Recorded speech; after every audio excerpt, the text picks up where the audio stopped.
আপনাদের সবাইকে জয় টিউটোরিয়ালে স্বাগতম।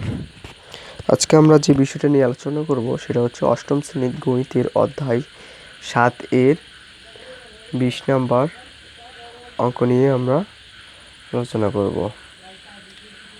যে 20 নম্বর যে অঙ্কগুলো আছে সেগুলো আমরা সমাধান করব।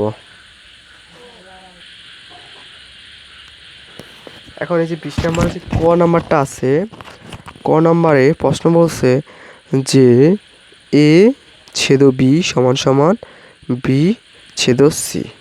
আচ্ছা, এখানে আমাদের যে 20 নম্বর প্রশ্নগুলা বলা আছে যে যদি ইউ সমান সমান সেট 1 2 3 4 5 6 7 হয় এবং এ এর মান যদি হয় 1 2 5 সেট এবং ভি এর মান যদি হয় 2 4 7 এবং সি এর মান যদি হয় 4 5 6 হয়, তবে নিম্নলিখিত সম্পর্কগুলোর সত্যতা যাচাই করো।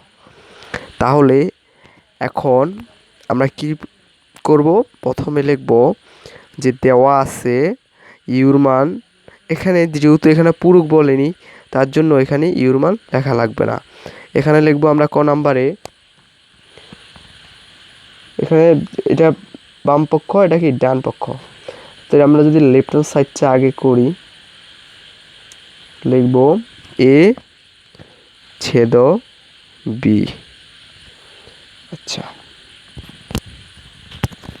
ওই অঙ্কগুলোর মতন যে অঙ্কগুলা আগে করছিলাম আমরা। দেখো এখানে লিখব, এখানে অথবা দেওয়া আছে লিখব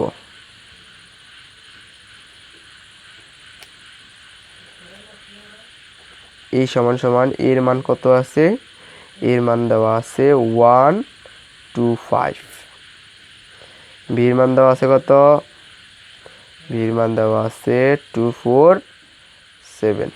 আচ্ছা, এখানে আমরা যদি এর মান বসাই 1 2 5 ছেদ ভির মান কত আছে 2 4 7। আমি আগে বলছিলাম যে ছেদ মানে শুধু কমন, তাহলে এখানে দেখো এখানে 1 আছে, এখানে কি 1 আছে? নাই, 1 নাই, তাহলে 1 বাদ। এখানে 2 আছে, এখানে 2 আছে, অবশ্যই 2 আছে, তাহলে 2 দিলাম। এখানে 5 আছে, এখানে 5 আছে, নাই। এখানে 7 আছে, এখানে 7 আছে, নাই, তাহলে হবে সেট 2।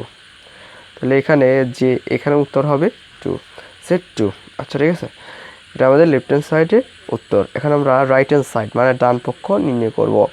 কারণ রাইট হ্যান্ড সাইডে দেওয়া আছে যে ভি ছেদ সি, তাহলে এখানে আমরা ভির মানটা যদি বসাই যে 2 4 7 ছেদ সি এর মানটা কত আছে, সি এর মানটা আছে 4 5 6, এখানে লিখবো 4 5 6। তাহলে এখানে ছেদ, আচ্ছা দেখো ছেদ মানে কি কমন, এখানে কি কমন যায়? শুধু 4 কমন যায়, আর কিছু কমন যায় না। কিভাবে? এখানে 2 আছে, এখানে 2 নাই, তাহলে 2 বাদে এখানে 4 আছে, এখানে 4 আছে, শুধু 4 দিলাম। আর এখানে 7 আছে, এখানে 7 আছে, নাই। এখানে 6 আছে, এখানে কি 6 আছে, নাই। তাহলে এগুলো বাদ, শুধু কমন যায় কি 4। আচ্ছা, ঠিক আছে, তাহলে সেট 4।